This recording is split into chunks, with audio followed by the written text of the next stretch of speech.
இந்த டாட் பிடிச்சிட்டேன், இந்த டாட் பிடிச்சிட்டேன். நம்ம இந்த டாட் பிடிக்கும்போது நம்ம இருப்போம், அப்படி வச்சு பிடிச்சிருப்போம். ஓகேவா? அந்த இடத்துல ஒரு மடிப்பு விழுந்திருக்கும். அடுத்து இந்த டாட் பிடிக்கும் போது இப்படி வச்சு தைச்சிருப்போம். இங்கனக்குள்ள ஒரு மடிப்பு விழுந்திருக்கும். ரைட்டாக அப்படி வச்சு இப்படி இந்த இடம் இருக்கா, எக்ஸ்ட்ரா இருக்க இடம்லாம் அப்படி மடிப்பாக விழுகுது.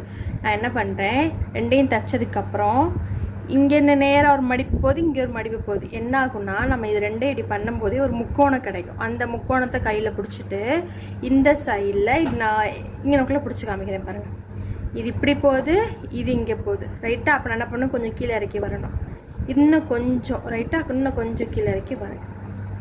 இப்படி பாருங்கள், இந்த முக்கோணத்தில் மாற்றக்கூடாது. முக்கோணத்தை அப்படி கரெக்டாக பிடிக்கிற மாதிரி வச்சுக்கோங்க. இந்த இடம் ஒன்று ஏற்றி இறக்கிருக்கு, லைட்டாக அப்படி அட்ஜஸ்ட் பண்ணுறேன். ஏற்றி இறக்கி வராமல் நேராக தெரியுதா? இங்கே இப்படி வச்சேன்னா எந்த சுருக்கமும் இல்லாமல் இருக்குது. இதுதான் இப்போ இந்த டாட் வர போகிற இடம்.